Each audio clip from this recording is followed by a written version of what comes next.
ka na. Salamat. Gutom na talaga ako. Kanina pa ako nakatayo dyan. Sige, kain.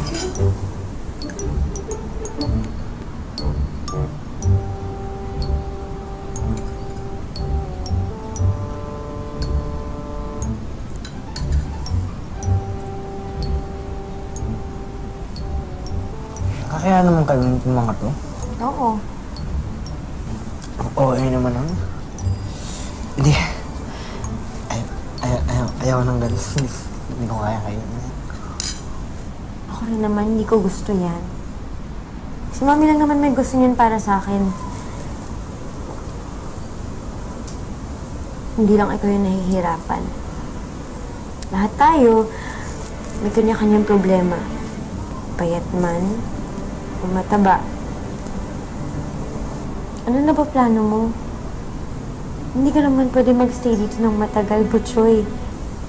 Mahuhuli rin tayo ni Mami tsaka ni Daddy. Papagalitan nila ako.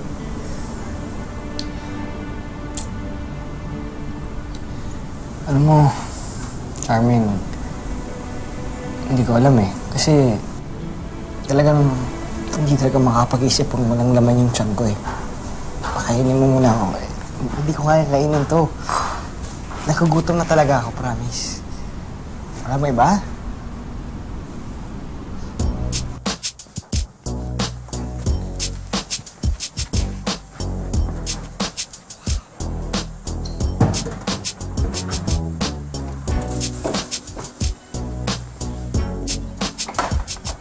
Charming?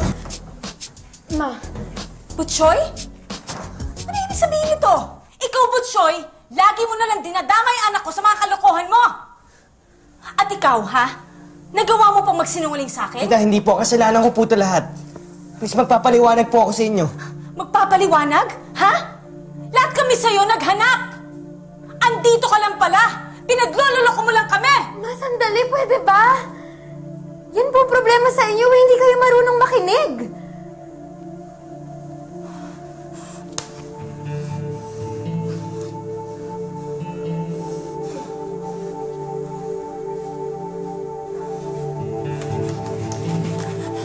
Charming!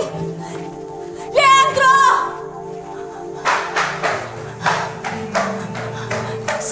Si Charming! Honey, what happened? Umalis si Charming. Ha? Kasama niya si Butchoy! Kung ikaw, Butchoy, nasasaktan ka sa mga sinasabi ng ibang tao tungkol sa pamilya mo. Ako, pamilya ko mismo yung problema ko. Akala ng iba, perpekto yung pamilya namin.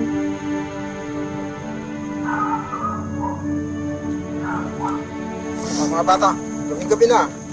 Mama muna kayo sa barangay. Kailangan masundo kayo ng mga magulang nyo. Tara. Tara. Tara. Talaga ako kasi nasampal ko pa naman yung anak ko. Eh kami naman talagang sobrang nagtampo sa... Oo, ito na sila oh. Ayun na sila! Naku, si Butchoy ko, nangayayat na yata. Butchoy, anak. Patawarin mo Saan ka nagpupunta? Hindi ko na ipipilit ang gusto ko para sa'yo. May tiwala naman ako sa'yo, anak. Ako din, anak. Sorry, ha. Huwag ka masyadong mag-alala. Hindi naman namin masyadong pababayaan ang aming mga pangangatawan ng daddy mo. Magiging healthy kami para sa paningin mo. Kasi gusto po naming makasama ka ng mahabang panahon! Tama. Ano kasi ng sobra mo, masama eh. Yarap. Oo nga, anak. Pasensya ka na sa mga pagkukulang namin, ha. Siguro mas mabuti, mag-usap-usap tayo bilang pamilya. Para hindi tayo nagkakaroon ng pagkakaunawaan, di ba? Pasensya na rin ho sa pagtatakip na ginawa ko po para kay Butchoy. Ako lang ho kasi yung malapit niyang kaibigan eh. Wala po siyang ibang matatakbuhan. Salamat ka. Ano sabi mo? Kaibigan lang? Gusto naman anak ko ito, masyadong ano. Masigit pa pag Ano naman eh. Paano? Rubag! Rubag!